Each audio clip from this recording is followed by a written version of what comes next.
다 같이 사도신경으로 우리의 신앙을 고백하시겠습니다. 나는 전능하신 아버지 하나님, 천지의 창조주를 믿습니다.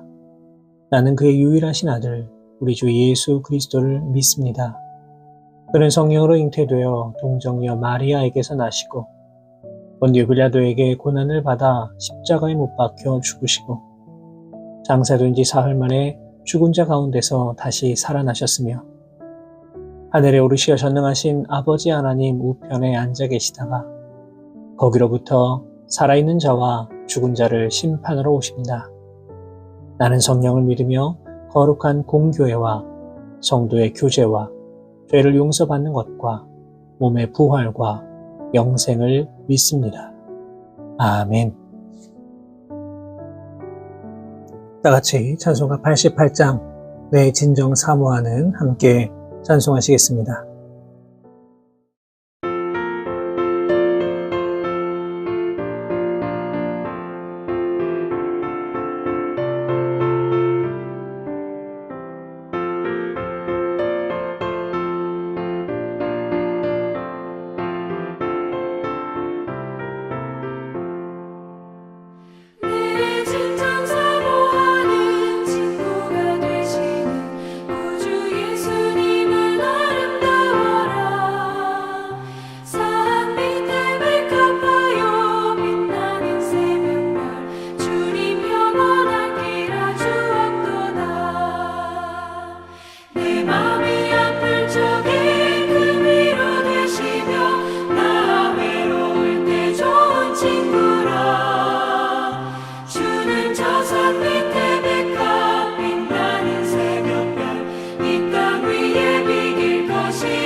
오늘 우리에게 주시는 하나님의 말씀은 신약성경 데살로니가 후서 1장 5절에서 12절까지의 말씀입니다. 데살로니가 후서 1장 5절에서 12절까지의 말씀을 제가 받들어 봉독하겠습니다. 이는 하나님의 공의로운 심판의 표요 너희로 하여금 하나님의 나라에 합당한 자로 여김을 받게 하려 함이니 그 나라를 위하여 너희가 또한 고난을 받느니라. 너희로 환난을 받게 하는 자들에게는 환난으로 갚으시고 환난을 받는 너희에게는 우리와 함께 안식으로 갚으시는 것이 하나님의 공의시니 주 예수께서 자기의 능력의 천사들과 함께 하늘로부터 불꽃 가운데에 나타나실 때에 하나님을 모르는 자들과 우리 주 예수의 복음에 복종하지 않는 자들에게 형벌을 내리시리니 이런 자들은 주의 얼굴과 그의 힘의 영광을 떠나 영원한 멸망의 형벌을 받으리로다. 그날에 그가 강림하사 그의 성도들에게서 영광을 받으시고 모든 믿는 자들에게서 놀랍게 여김을 얻으시리니 이는 우리의 증거가 너희에게 믿어졌습니다. 이러므로 우리도 항상 너희를 위하여 기도함은 우리 하나님이 너희를 그 부르심에 합당한 자로 여기시고 모든 선을 기뻐함과 믿음의 역사를 능력으로 이루게 하시고 우리 하나님과 주 예수 그리스도의 은혜대로 우리 주 예수의 이름이 너희 가운데서 영광을 받으시고 너희도 그 안에서 영광을 받게 하려 함이라. 아멘. 우리가 영화나 드라마를 볼 때에 이 결말에 대해서 궁금한 경우가 참으로 많이 있습니다.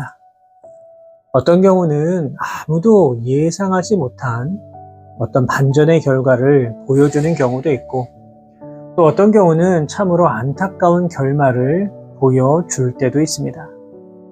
그런데 이 대부분의 영화나 드라마의 경우에 그 결말이 아주 기분 좋은 해피엔딩으로 끝나는 경우가 참 많이 있습니다.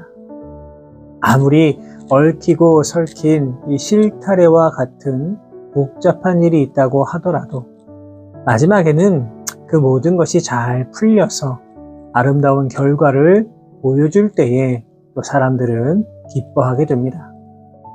그런데 이러한 해피엔딩의 마음은 영화나 드라마에서뿐만이 아니라 또 우리 인생에서도 그러하기를 누구나 바라고 있습니다. 오늘 우리가 읽은 이 데살로니가 후서의 말씀은 환난과 핍박과 고난을 당하고 있는 데살로니가 교회의 성도들에게 보내는 이 사도 바울의 두 번째 편지입니다. 사도 바울은 데살로니가 교회의 성도들이 핍박자들, 거짓 교사들, 규모 없이 행하는 자들로 인하여서 자신이 첫 번째 편지를 보냈을 때보다 훨씬 더 심각한 박해를 받고 있다라고 하는 소식을 듣고 너무나 염려가 되었습니다.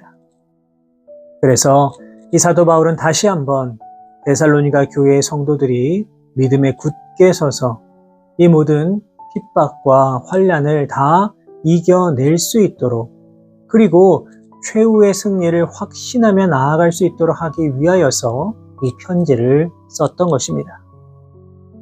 오늘 본문 5절의 말씀을 보시면 사도 바울은 이렇게 말합니다. 이는 하나님의 공의로운 심판의 표요. 너희로 하여금 하나님의 나라에 합당한 자로 여김을 받게 하려 함이니 그 나라를 위하여 너희가 또한 고난을 받느니라. 사도 바울은 데살로니가 교회의 성도들이 당하고 있는 환난과 핍박이 하나님의 공의로운 심판의 표다 이렇게 강조하고 있습니다. 이유가 무엇입니까? 지금 데살로니가 교회의 성도들에게 가해지는 그 고통이 너무나 가혹하고 부당하고 억울하고 더 이상 버틸 수 있는 소망조차 없어질 정도로 끔찍한 것이지만 이 모든 것들이 그저 고통으로만 끝나는 것이 아니라 이 모든 것을 참고 믿음으로 견디면 하나님 나라에 합당한 자로 인정을 받는 것이기 때문에 이것이 바로 하나님의 공의다 이렇게 말하고 있는 겁니다.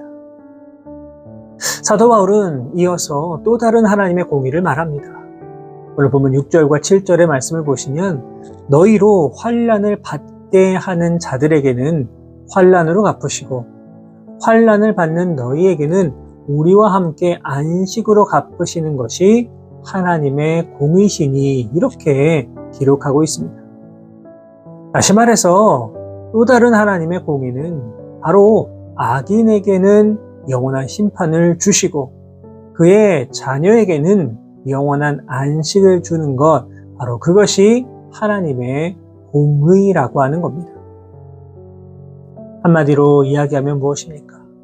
사도 바울은 데살로니가 교회 성도들에게 이 모든 환난과 고난과 아픔의 결말은 비극적인 엔딩으로 끝나는 것이 아니라 아주 아름다운 해피엔딩으로 끝날 것이다. 이렇게 말하고 있는 겁니다. 우리가 하나님의 공의에 대해서 조금만 더 생각해 보겠습니다. 먼저 사도 바울은 악인은 영원한 형벌에 처해질 것이다. 그렇게 말하였습니다. 데살로니가전서 5장 15절의 말씀을 보시면 삼가 누구에게든지 악으로 악을 갚지 말게 하고 서로 대하든지 모든 사람을 대하든지 항상 선을 따르라. 이렇게 말하고 있습니다.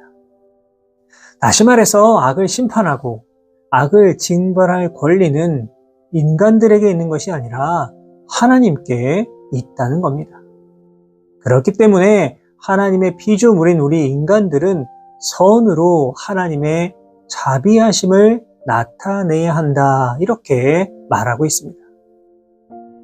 하나님께서는 인간의 죄에 대하여서 무조건적으로 벌을 주시는 하나님이 아닙니다.